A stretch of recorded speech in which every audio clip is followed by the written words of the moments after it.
For centuries, humans have sought reliable methods to detect deception. Polygraphs, with their measurements of physiological responses like heart rate and sweat, have long held a place in popular imagination. However, these methods are inherently flawed.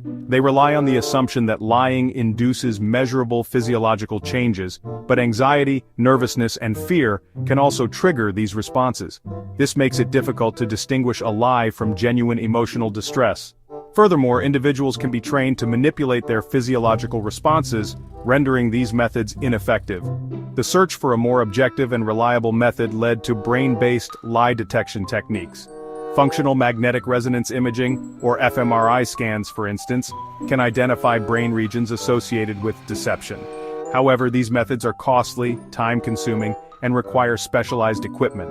Moreover, the ethical implications of peering into the human brain to uncover deception remain a subject of debate. The inherent limitations of traditional lie detection methods have paved the way for a new approach: linguistic text analysis. This method focuses on the language used by individuals, analyzing subtle cues and patterns that may betray deception. The underlying principle is that constructing a lie requires greater cognitive effort than recounting a true experience. This cognitive load manifests in specific linguistic patterns that can be identified and analyzed. Linguistic text analysis relies on sophisticated algorithms and machine learning techniques to process and analyze large volumes of text data. By identifying patterns in word choice, sentence structure, and grammar, these algorithms can flag potential instances of deception.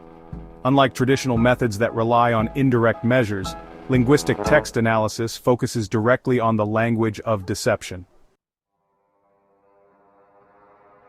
Linguistic text analysis has identified several recurring patterns associated with deceptive language. One such pattern is reduced self-references. Liars tend to distance themselves from their statements, using fewer first-person pronouns like I or me.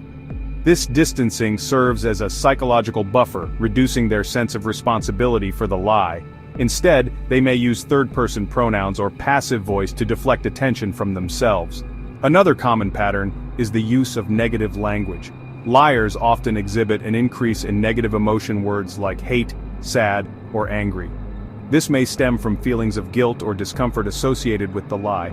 They may also use negation words like not or never more frequently as they attempt to deny or downplay their actions. Deceptive statements tend to be simpler in structure and vocabulary compared to truthful accounts.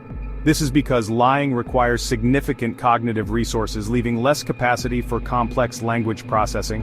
Liars may use shorter sentences, simpler grammar, and avoid vivid descriptions or specific details. Their language becomes more functional, focused on conveying the lie rather than engaging the listener.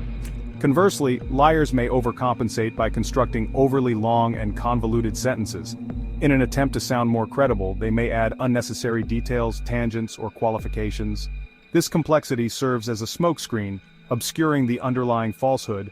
The listener becomes lost in the labyrinthine structure, making it harder to detect inconsistencies or contradictions. The potential applications of linguistic text analysis extend far beyond laboratory settings. In legal contexts, it can be a valuable tool for analyzing witness testimonies, identifying inconsistencies, and uncovering potential perjury. Law enforcement agencies can leverage this technology to detect deception in criminal investigations, analyzing suspect interviews and written statements. Beyond the realm of law and order, linguistic text analysis has implications for everyday life. It can help us navigate the digital landscape, identifying fake news articles, deceptive online reviews, and fraudulent scams. In personal relationships, recognizing deceptive language patterns can empower us to identify red flags and make informed decisions. However, the power of this technology also raises ethical concerns. The potential for misuse and misinterpretation is significant.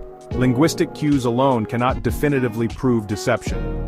Context, cultural factors, and individual differences in communication styles must be taken into consideration. As with any powerful tool, responsible use and a nuanced understanding of its limitations are crucial